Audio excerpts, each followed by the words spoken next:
नमस्कार,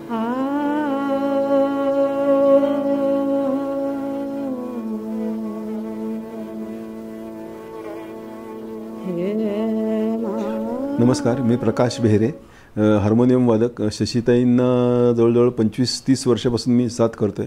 काडगावकर आणि मी म्हणजे तबलजी, तो आणि मी, आम्ही पहिल्यापासून मी पुण्यात आल्यापासून मी त्यांच्याकडे अगदी बरेच वर्ष म्हणजे रेग्युलरली जायचो आणि आम्हाला आनंद मिळायचा. म्हणजे मुख्य म्हणजे गायक गायिका म्हणजे ज्यांचे कार्यक्रम होतात प्रॅक्टिसला ते तबलजी पेटीवाले निराळे असतात आणि कार्यक्रमाच्या वेळचे वाजवणारे ते निराळे असतात. तर शशीताईंनी तसं कधी केलं नाही. त्यामुळे आम्हाला त्यांचं आणि ते व्यवहार म्हणजे कार्यक्रम झाला की लगेच पाकिट ते अगदी व्यवस्थित ते न चुकता देणार. म्हणजे कधी की बाबा विसरलं काय झालं अरे राहिलंच म्हणजे असं तसं कधी केलं नाही. त्यावेळी मराठी मंडळीत कोणी गझल गाणार असं फारसं नव्हतं. क्लासिकलसुद्धा त्यांचं अप्रतिम ढंगदार होतं. म्हणजे त्या सरगम बिरगम किंवा ह्याच्यात आपण जसं बोलतो ना तसं गाणंसुद्धा त्यांचं म्हणजे खूपच म्हणजे गाण्यात गोडवा त्यांच्या खूपच छान. म्हणजे लढीवाळपणा आणि गोडवा आणि सॉफ्टनेस जो गाण्याचा आवाजाचा आहे म्हणतात तो ते खूपच अप्रतिम.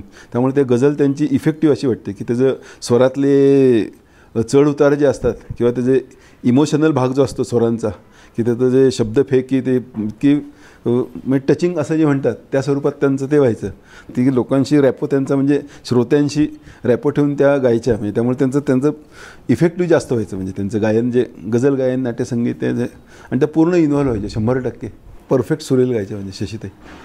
तर आम्ही बुऱ्हाणपूरला गेलो होतो तर ते त्यांचं क्लासिकल झालं नाट्यसंगीतही गायलं. तर एक शर्माजी म्हणून पखवाजी या खूप जुने होते. मग त्याचवेळी त्यांचं वय काहीतरी 85-90च्या आसपास असेल. मग त्यांनी बरेच गाणं गायिका त्यांच्या बघितलेल्या ऐकलेल्या.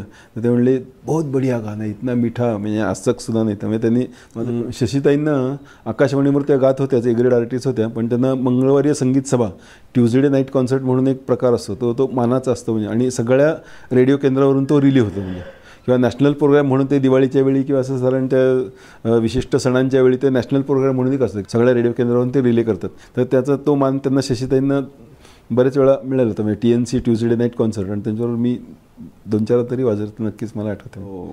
अनिल कांबळ्यांच्या बऱ्याच मराठी गझला शशीताईंनीच प्रकाशात किंवा स्वरमंचावर आणल्या. म्हणजे लोकांना माहिती झालं शशीताईंमुळे, श्रीगोपीकरबाईंमुळे. मी बाकी उर्दू गझल ते अप्रतिम गायच्याच पण मराठी गझल ते अनिल कांबळ्यांनी जे लिहिलेल्या की ते शशीताई खूपच छान गायच्या.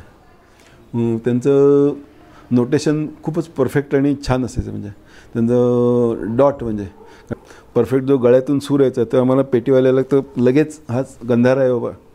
आणि की नोटेशन त्या म्हणायची अप्रतिम. म्हणजे सरगम जे गाण्यातलं म्हणतात संगीतातलं ते खूप छान. म्हणजे शशीताई आम्हाला नेहमी थोरल्या बहिणीसारख्या किंवा काही इतरही काही सल्ला त्यांच्या व्यावहारिक हे असं त्यांचं ते बरोबर अगदी योग्य हे देणार. खूपच म्हणजे प्रवासात आमच्या इथे मॅक्झिमम काळजी. प्रकाश कानाला बांध आणि डोक्याला बांध म्हणजे ते मफलर ते उघडं ठेवू नको, खिडकीजवळ बसलेस म्हणजे अगदी ही ताईंचं गाणं असंच चालू राहू दे, गाता गळा शेवटपर्यंत त्यांनी गात राहावे आणि आम्ही त्यांची साथ करत राहावी एवढीच इच्छा. म्हणजे त्यांनी शतायुषी होत ताई म्हणजे